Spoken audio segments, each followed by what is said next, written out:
kalau untuk sekarang ya pencapaian sebulannya bisa 2 digit sampai 3 digit. Hah? 3 digit? Iya. Dari modal Mas Bagus sebelumnya berapa? Modal awal 1.500.000. 1.500.000. Oh my god.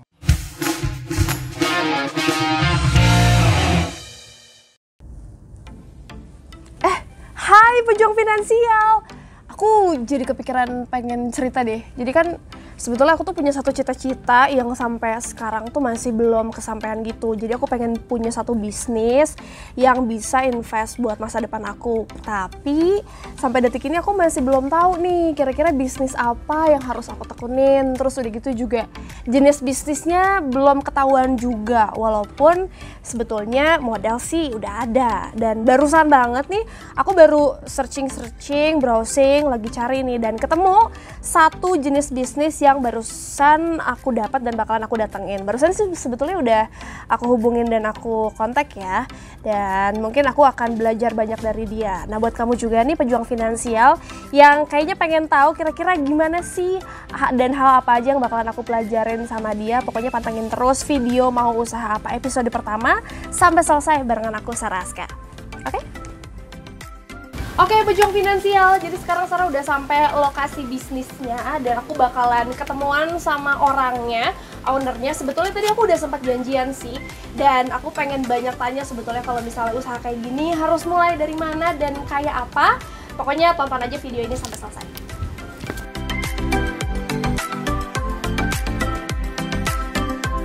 Halo Mas Bagus, Halo. apa kabar? Iya nih Mas, barusan kan aku kontak Mas Bagus nih. Jadi ceritanya dan rencananya aku tuh pejuang finansial punya modal dan pengen bikin bisnis. Makanya aku sekarang langsung kepikiran buat kontak Mas Bagus dan tanya-tanya nih. Boleh. Tapi sebelum itu ya aku pengen dong Mas Bagus tolong kenalin Mas Bagus ini siapa. Terus usaha apa sih kira-kira yang bakalan Mas Bagus kasih tahu sama aku? Oke, saya Bagus, owner Kreasi Muda dan Budi Culture Clothing. Oh, oke. Jadi sebetulnya ini usaha apa sih Mas? Jadi usahanya manufaktur sama clothing line gitu. Oh oke. Ini pas banget nih pejuang finansial. Aku bakalan banyak tanya seputaran clothing pastinya. Jadi misalnya kalau kamu pengen tahu seperti apa ini bisnis di dalamnya dan kayak gimana dan apa aja yang harus aku mulai, pantengin video ini sampai selesai.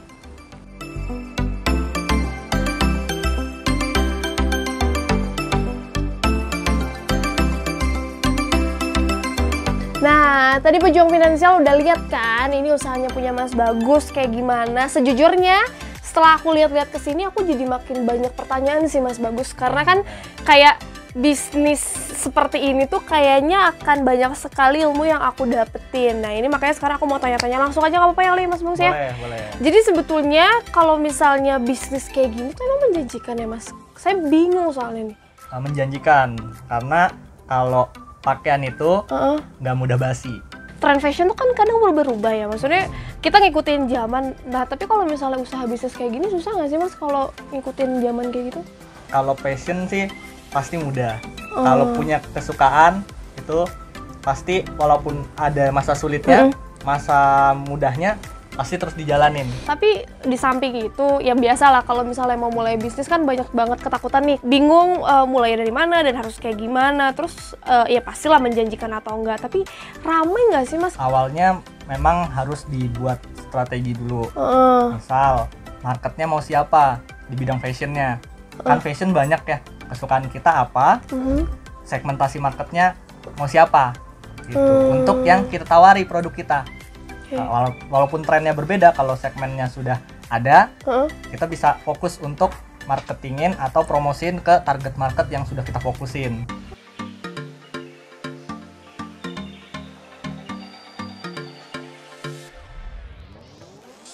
Oke Mas, aku udah nangkep nih sekarang. Nah kan aku nih taunya Mas Bagus tuh punya 2 brand kan, ada yang Budi sama si Kreasi Muda. Nah kalau untuk masing-masing ini target pasarnya buat siapa dan kemana sih Mas?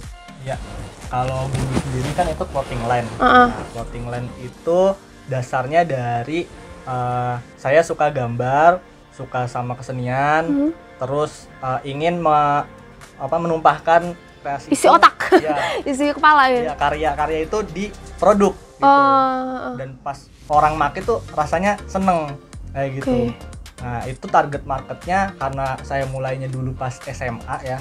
Nah itu target marketnya untuk anak-anak SMA, mungkin SMP atau kuliah di awal-awal. Kalau yang kreasi mudanya? Yang kreasi muda, bisnis vendor kayak gitu, yang menerima atau membantu orang-orang untuk produksi kaosnya, termasuk untuk produksi goodie juga. Penyedia vendornya berarti. Betul. Tapi kan ini Mas Bagus tadi sempat bilang kan kalau misalnya goodie berangkat dari Mas Bagus yang memang bisa gambar. Misalnya nih aku kebetulan pengen banget sih bikin clothing gini, tapi basicnya aku nggak bisa gambar nih Mas, gimana dong?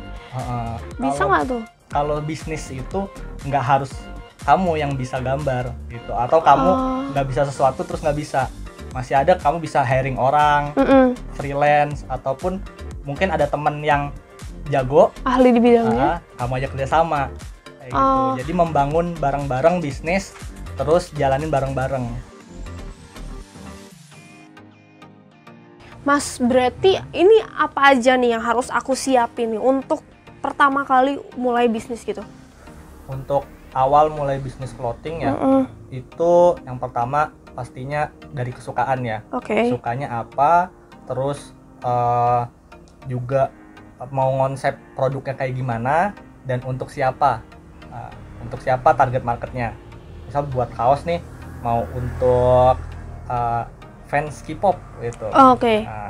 Terus temanya mau kayak gimana gitu. Kedua itu yang pasti modal. Kita modal butuh berapa. Kalau dulu saya modal pertama kali tuh bikin 2 lusin. Ya, sekitar 1.500.000. Tapi sekarang pun nggak modal juga bisa. Misal buka pre-order, yang penting kita punya desainnya. Terus kita pasarin ke teman-teman. Kita bikin offer yang menarik gitu, penawaran yang menarik untuk mereka. Ataupun bisa bikin satu dulu, atau misal di bawah selusin juga bisa. Kalau sekarang itu, yang penting kita harus tentuin modalnya mau berapa. Kedua itu. Berangkat dari modal berarti ya? Iya. Ketiga itu yang pasti kita siapin mental gitu. Mental kita harus kuat juga. Kita harus belajar marketingnya kayak gimana. Terus bikin penawaran supaya menarik gimana. Terus juga bikin supaya customer itu nggak cuma teman-teman kita yang beli, tapi orang-orang stranger yang kita nggak kenal juga bisa tertarik sama produk kita. Berarti kalau misalnya pejuang finansial nih punya range modal yang cukup banyak, selain memang produksian bisa lebih banyak, juga bisa dialokasikan untuk berbagai macam ini lagi ya, penunjang-penunjangnya lagi ya. Oke, ini aku jadi kepikiran dan pengen tahu nih. Misalnya nih Mas, aku kan punya budget sekian nih, misalnya dari 1 sampai 10 lah misalnya. Lebih baik mana nih, aku bikin satu desain aja, satu artikel tapi jumlahnya banyak, atau misalnya saya bikin banyak banget macam artikel tapi dikeluarinnya satu jadi saja? Iya. Kalau untuk awal itu untuk test market ya, minimal jangan 1 desain tapi 3 desain. 3 berarti ya? Iya, minimal. Tapi kalau lebih banyak juga lebih bagus kalau memang desainnya ada, ya kan? Untuk apa? Untuk test market. Desain mana nih yang paling banyak disukai, dan yang paling nggak suka, yang paling sedikit disukai. Oke, berarti memang lebih bagus banyak varian tapi jumlahnya sedikit aja. Terus udah gitu ya berarti tes marketnya dari situ ya. Kira-kira berapa sih Mas jumlahnya misalnya nih? Aku mau bikin nih misalnya 5 model. 5 model ini masing-masing berapa jumlahnya gitu? Misal selusin itu udah bisa. Nah, jadi pengen tahu nih saya, kalau untuk si usaha Mas Bagus sendiri, ini goodie sendiri pakai konsep marketingnya kayak gimana sih Mas? Kalau goodie itu kita pasti offline dan online. Gitu. Offline-nya kita buka toko kan. Terus online-nya kita karena kebanyakan anak muda ABG itu rantingnya banyaknya di Instagram. Akses internetnya? Iya. Lebih banyak marketingnya di sosial media, di Instagram itu sendiri. Gitu. Nah, kita buat untuk naikin traffic, kita buat iklan, terus kita buat semacam giveaway kayak gitu. Terus juga kita buat semacam pemasaran yang pakai bundling gitu. Jadi beli satu, paket-paketan ya? Ya, beli satu harganya segini, beli 2 harganya lebih hemat. So far di antara semua strategi marketing yang barusan Mas Bagus pakai dan gunakan misalnya untuk si goodie ini, yang paling efektif untuk usaha clothing kayak gini apa sih Mas? Yang paling menguntungkan misalnya? Yang paling menguntungin pasti pas kita narik traffic, yaitu kita pakai IG Ads. Instagram Ads, oke. Itu narik trafficnya, dan traffic itu atau orang-orang yang lihat itu terkonversi atau jadi beli produk. Nah, pas beli produk kan belum ada potongan seperti member. Nah, itu paling menguntungkan dan paling banyak masuk di goodie-nya itu. Oke, Mas Bagus nih, kan aku tuh dapat cerita juga dari teman-teman yang udah mulai bisnis duluan nih. Mereka kan udah pakai nih cara yang barusan Mas Bagus ceritain juga, marketing sana, marketing sini, dan masih ada aja yang merasa bahwa belum dapetin apa yang mereka mau, ibaratnya belum pencapaiannya belum berhasil lah ya. Itu kira-kira gara-gara apa sih, Mas? Mungkin kalau memang marketingnya sudah dijalanin, kalau nggak cocok, pertama itu target marketnya nggak klop sama produknya. Gitu. Jadi bisa diolah lagi tuh, produknya diganti atau produknya didesain ulang, gitu, supaya bisa klop sama segmentasi marketnya. Oke, jadi buat teman-teman pejuang bisnis mungkin bisa dicoba juga semua hal ya, strategi yang barusan Mas Bagus bilang. Aku juga jadi pengen tahu nih, kan tadi Mas Bagus juga udah sempat bilang mungkin ada beberapa hal yang belum klop dan bukan gagal sih, maksudnya belum sesuai lah ya. Emang kendala apa sih Mas yang akan aku temuin misalnya nih, kan aku mau mulai yang sering terjadi dan yang akan terjadi kalau aku bisnis clothing kayak gini? Ya, kendalanya kalau di bisnis clothing pertama itu nyari vendor yang cocok. Nah, susah ya, kita desain udah bagus nih, ya kan, target market sudah sesuai, tapi vendornya kadang produksinya lama, gitu, atau produksinya nggak sesuai sama yang kita desain. Nah, itu kendalanya bisa berupa di situ. Gitu. Makanya harus nemuin vendor yang cocok, yang bisa produksi produk yang sesuai dengan kita, dan waktunya itu bisa tepat sama schedule atau jadwal kita mau launching. Nah, makanya si Goodie ini punya vendor kreasi muda supaya bisa menyesuaikan produk Goodie, sekaligus kreasi muda bisa bantu juga yang lainnya, clothing lain, untuk bisa maju dan bisa produksi sesuai yang dia pengen direncanain ya. Nah, aku setuju sih sama Mas Bagus. Jadi ini sih kayak ngebuka wawasan banget untuk aku dan teman-teman semua. Tapi memang di antara semua pertanyaan yang barusan aku tadi tanyain sama Mas Bagus, ada satu hal yang penasaran banget. Kan tadi Mas Bagus bilang ini usahanya menjanjikan, rame pula. Emang berapa sih Mas omset yang didatangkan dari usaha bisnis clothing seperti ini, atau bahkan dari goodie-nya sendiri tuh? Range deh kalau mau dikasih tahu berapa nih kira-kira? Iya, untuk awal sih memang awal-awal kita masih meraba-raba ya, tapi kan semakin kita jalani, kita serius, semakin meningkat. Kalau untuk sekarang ya, pencapaian sebulannya bisa 2 digit sampai 3 digit. Hah? 3 digit? Dari modal Mas Bagus sebelumnya berapa?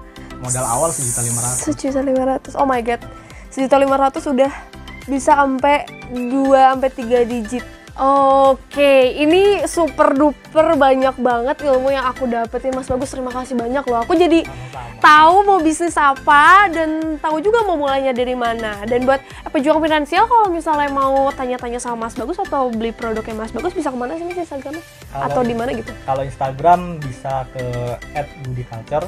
Sini ya, Goodie Culture. Terus kalau untuk vendornya bisa produksi, itu nyari produksi di mana, di @kreasimuda.division, jadi di DVSN.